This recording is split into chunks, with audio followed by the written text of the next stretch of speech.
नमस्कार। तिथियां, नक्षत्र और उनके देवता का क्या महत्व है, क्या फल होता है और क्या तो पूरा महत्व का वीडियो देखिए। वीडियो को लाइक कीजिए, चैनल पर नए सब्सक्राइब कीजिए, वीडियो को शेयर कीजिए। तिथि विभाजन के समय प्रतिपदा आदि सभी तिथियां अग्नि आदि देवताओं को तथा सप्तमी भगवान सूर्य को प्रदान की गई। जिन्हें जो तिथि दी गई वह उसका ही स्वामी कहलाता है। अतः अपने दिन पर ही अपने मंत्रों से पूजे जाने पर वे देवता अभिष्ट फल प्रदान करते हैं। सूर्य ने अग्नि को प्रतिपदा और ब्रह्मा ने द्वितीया, यक्षराज कुबेर को तृतीय और गणेश को चतुर्थी तिथि दी है। नागराज को पंचमी, कार्तिक को षष्ठी और अपने लिए सप्तमी और रुद्र को अष्टमी तिथि प्रदान की है। दुर्गा देवी को नवमी और अपने पुत्र यमराज को दशमी, विष्णु गणों को एकादशी तिथि दी गई है। विष्णु को द्वादशी और कामदेव को त्रयोदशी, शंकर को चतुर्दशी तथा चंद्रमा को पूर्णिमा तिथि दी गई है। सूर्य के द्वारा पितरों को पवित्र पुण्यशालिनी अमावस्या तिथि दी गई है। ये कही गई 15 तिथियां चंद्रमा की हैं और कृष्ण पक्ष के में देवता इन सभी तिथियों में सने सने चंद्रशालाओं का पान कर लेते हैं। वे शुक्ल पक्ष में पुनः 16वीं कला के साथ उदित होती हैं। वह अकेली षोडशी कला सदैव अक्षय रहती हैं। उसमें साक्षात सूर्य का निवास रहता है। इस प्रकार तिथियों का क्षय और वृद्धि स्वयं सूर्य नारायण ही करते हैं। अतः वे सबके स्वामी माने जाते हैं। ध्यान मात्र से ही सूर्य देव अक्षय गति प्रदान करते हैं। दूसरे देवता भी जिस प्रकार उपासकों को अभीष्ट कामना पूर्ण करते हैं, संक्षेप में बता देना चाह रहा हूं कि वो क्या क्या है। तो प्रतिपदा तिथि में अग्निदेव की पूजा करके अमृत रूपी धृत का हवन करें और उस हवि से समस्त धान्य और अपरिमित धन की प्राप्ति होती है। द्वितीया को ब्रह्मा की पूजा करने पर ब्रह्मचारी ब्राह्मण को भोजन कराने से और मनुष्य सभी विद्याओं में पारंगत हो जाता है। तृतीया तिथि में धन के स्वामी कुबेर का पूजन करने से मनुष्य निश्चित ही विपुल धनवान बन जाता है और क्रय विक्रय आदि व्यवहार में वो अत्यधिक लाभ होता है। चतुर्थी तिथि में भगवान गणेश का पूजन करना चाहिए, इससे सभी विघ्नों का नाश हो जाता है। पंचमी तिथि में नागों की पूजा करने से विष का भय नहीं रहता और स्त्री और पुत्र प्राप्त होते हैं और श्रेष्ठ लक्ष्मी की प्राप्ति होती है। षष्ठी तिथि में कार्तिक की पूजा करने से मनुष्य श्रेष्ठ मेधावी और रूप संपन्न, दीर्घायु और कीर्ति को बढ़ाने वाला हो जाता है। सप्तमी तिथि को विष्णु भगवान सूर्य नारायण का पूजन करना चाहिए। ये सब स्वामी एवं रक्षक हैं सूर्य भगवान। अष्टमी तिथि को वृषभ से सुशोभित भगवान सदाशिव की पूजा करनी चाहिए। वे प्रचुर ज्ञान तथा अल्पाधिक कांति प्रदान करते हैं। भगवान शंकर मर्त्यहरण करने वाले, ज्ञान देने वाले और बंधन मुक्त करने वाले हैं। नवमी तिथि में दुर्गा की पूजा करके मनुष्य इच्छापूर्ण संसार सागर को पार कर लेता है तथा संग्राम और लोक व्यवहार में वह सदा विजय प्राप्त करता है। दशमी तिथि को यक्ष की पूजा करनी चाहिए। ये निश्चित है कि सभी लोगों को नष्ट करने वाले हैं और नरक तथा मृत्यु से मानव का उद्धार करने वाले होते हैं। एकादशी तिथि को विष्णु देवों की भली प्रकार से पूजा करनी चाहिए। विष्णु देव जो भक्त संतान, धन, धान्य और पृथ्वी प्रदान करते हैं। द्वादशी तिथि को भगवान विष्णु की पूजा करके मनुष्य सदा विजयी होकर समस्त लोकों में वैसे ही पूज्य हो जाता है जैसे किरणमाली भगवान सूर्य पूज्य, किरणमाला भगवान सूर्य पूज्य है। त्रयोदशी में कामदेव की पूजा करने से मनुष्य उत्तम भार्य प्राप्त करता है तथा उसकी सभी मनोकामनाएं पूर्ण होती हैं। चतुर्दशी तिथि में भगवान देवेश्वर सदाशिव की पूजा करके मनुष्य समस्त ऐश्वर्य से सम्मिलित हो जाता है तथा बहुत से पुत्रों तथा प्रभु धन से संपन्न हो जाता है। पूर्णिमा तिथि में जो भी भक्त मनुष्य चंद्रमा की पूजा करता है उसका संपूर्ण संसार पर अपना आधिपत्य हो जाता है और वह कभी नष्ट नहीं होता है। अपने दिन में अर्थात अमावस्या में पितृगण पूजित होने पर सदैव प्रसन्न होकर प्रजावर्धी, धन, रक्षा, आयु तथा बल शक्ति प्रदान करते हैं।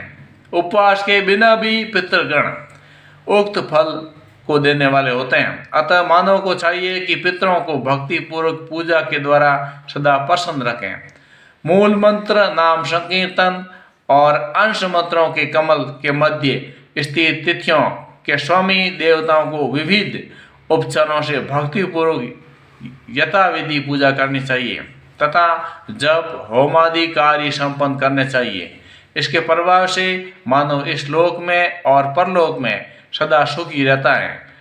वह उन देवों और लोकों को प्राप्त होता है और मनुष्य उस देवता के अनुरूप हो जाता है और सारे अरिष्ट नष्ट हो जाते हैं तथा वह उत्तम, रूपवान, धार्मिक और शत्रुओं का नाश करने वाला राजा होता है। इसी प्रकार सभी नक्षत्र देवता जो नक्षत्रों में ही व्यवस्थित हैं वे पूजित होने पर समस्त अभीष्ट कामनाओं को प्रदान करते हैं। अश्विनी नक्षत्र में अश्विनी कुमारों की पूजा करने से मनुष्य दीर्घायु एवं व्याधि मुक्त होता है। भरणी नक्षत्र में कृष्ण वर्ण के सुंदर पुष्पों से बनी हुई मालादि से होम के द्वारा पूजा करने से अग्निदेव निश्चित ही यथेष्ट फल देते हैं। कार्तिका नक्षत्र में शिव पुत्र कार्तिक की पूजा एवं कार्तिका नक्षत्र के 1.25 लाख वैदिक मंत्रों का जप किया जाता है। रोहिणी नक्षत्र में ब्रह्मा की पूजा करने से वह साधक की अभिलाषा पूरी कर देते हैं। मृगशिरा नक्षत्र में पूजित होने पर उसके स्वामी चंद्रदेव उसे ज्ञान और आरोग्य प्रदान करते हैं। आद्रा नक्षत्र में शिव के अर्चन से विजय प्राप्त होती हैं और सुंदर कमल आदि पुष्पों से पूजे गए भगवान शिव सदा कल्याण करते हैं। पुनर्वसु नक्षत्र में अदिति की पूजा करनी चाहिए और पूजा से संतृप्त होकर वे माता के सदृश रक्षा करती हैं। पुष्य नक्षत्र में उसके स्वामी बृहस्पति अपनी पूजा से प्रसन्न होकर प्रस्तुत सद्बुद्धि प्रदान करते हैं। अश्लेषा नक्षत्र में नागों की पूजा करने से नाग देवता निर्भय होकर फल देते हैं और कभी काटते नहीं हैं। मघा नक्षत्र में हव्य कव्य के द्वारा पूजे गए सभी पितृगण धन, धान्य, भर्त्य, पुत्र, पशु प्रदान करते हैं। पूर्व फाल्गुनी नक्षत्र में पूषा की पूजा करने पर विजय प्राप्त हो जाती है। उत्तरा फाल्गुन नक्षत्र में भग नामक सूर्य देव की पुष्पादि से पूजा करने पर वे विजय कन्या को अभिषिक्त पति और पुरुष को अभीष्ट पत्नी प्रदान करते हैं तथा उन्हें रूप एवं द्रव्य संपदा से संपन्न बना देते हैं। हस्त नक्षत्र में भगवान सूर्य गंध पुष्पादि से पूजित होने पर सभी प्रकार की धन संपत्तियां प्रदान करते हैं। चित्रा नक्षत्र में पूजे गए भगवान त्वष्टा शत्रु रहित राज्य प्रदान करते हैं।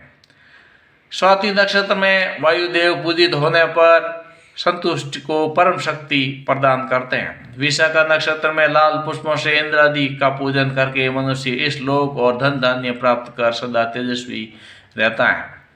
अनुराधा नक्षत्र में लाल पुष्पों से भगवान त्रिदेव की भक्ति पूर्वक विधिवत पूजा करने से लक्ष्मी की प्राप्ति होती है और वह इस लोक में चिरकाल तक जीवित रहता है। ज्येष्ठा नक्षत्र में देवराज इंद्र की पूजा करने से मनुष्य पुष्टि बल प्राप्त करता है तथा गुणों में और धन में एवं कर्म में सबसे श्रेष्ठ हो जाता है। मूल नक्षत्र में सभी देवताओं और पितरों की भक्ति पूर्वक पूजा करने से मानव स्वर्ग में अचल रूप में निवास करता है और पूर्वोक्त फलों को प्राप्त करता है। पूर्वाषाढ़ नक्षत्र में अपदेवता, जल की पूजा और हवन आदि मनुष्य शारीरिक और मानसिक संतानों से मुक्त हो जाता है। उत्तराषाढ़ नक्षत्र में विष्णु देवों और भगवान विश्वेश्वर की पुष्पादि द्वारा पूजा करने से मनुष्य सभी कुछ प्राप्त कर लेता है। श्रवण नक्षत्र में श्वेत, पीत और नील वर्ण के पुष्पों द्वारा भक्ति भाव से भगवान विष्णु की पूजा कर मनुष्य उत्तम लक्ष्मी और विजय को प्राप्त करता है। धनिष्ठा नक्षत्र में गंध पुष्पादि से वस्तुओं के पूजन से मनुष्य बहुत बड़े भय से भी मुक्त हो जाता है और उसे कहीं भी कुछ भी भय नहीं रहता है। शतभिषा नक्षत्र में इंद्र की पूजा करने से मनुष्य व्याधियों से मुक्त हो जाता है और आतुर व्यक्ति पुष्टि, स्वास्थ्य और ऐश्वर्य को प्राप्त करता है। पूर्वा भाद्रपद नक्षत्र में शुद्ध स्फटिक मणि के समान कांतिमान अजन्मा प्रभु की पूजा करने से उत्तम भक्ति और विजय प्राप्त होती है। उत्तर भाद्रपद नक्षत्र में अहिवर्धन की पूजा करने से परम शांति की प्राप्ति होती है। रेवती नक्षत्र में श्वेत पुष्प से पूजे हुए भगवान पुष्प और सदैव मंगल प्रदान करते हैं और अचल धृति तथा विजय भी देते हैं। अपनी सामर्थ्य के अनुसार भक्ति से किए गए पूजन से ये सभी सदा फल देने वाले होते हैं और यात्रा करने की इच्छा हो, तो किसी कार्य को प्रारंभ करने की इच्छा हो तो नक्षत्र देवता की पूजा आदि करके ही सब कार्य करना उचित है। इस प्रकार करने से यात्रा में तथा क्रिया में सफलता होती है, ऐसा स्वयं भगवान सूर्य ने कहा। इस प्रकार ये ज्योतिष में नक्षत्रों के बारे में और नक्षत्र का क्या फल, नक्षत्र के देवता और उसका क्या महत्व पूरा आपको बता दिया है। आप मेरे वीडियो को लाइक कीजिए, चैनल पर नए सब्सक्राइब कीजिए, वीडियो को शेयर कीजिए। ये जरूरी नहीं है कि ये सब सही हो, लेकिन ये एक ज्योतिषीय पौराणिक ज्योतिषीय गणना के अनुसार उसका लाभ महत्व बताया गया है, जो कि आशा और विश्वास यदि होता है तो मनुष्य को प्राप्त अवश्य होता है, क्योंकि पूरा संसार आशा और विश्वास पर ही टिका है। आज के लिए बस इतना ही। बहुत बहुत धन्यवाद। जय हिंद।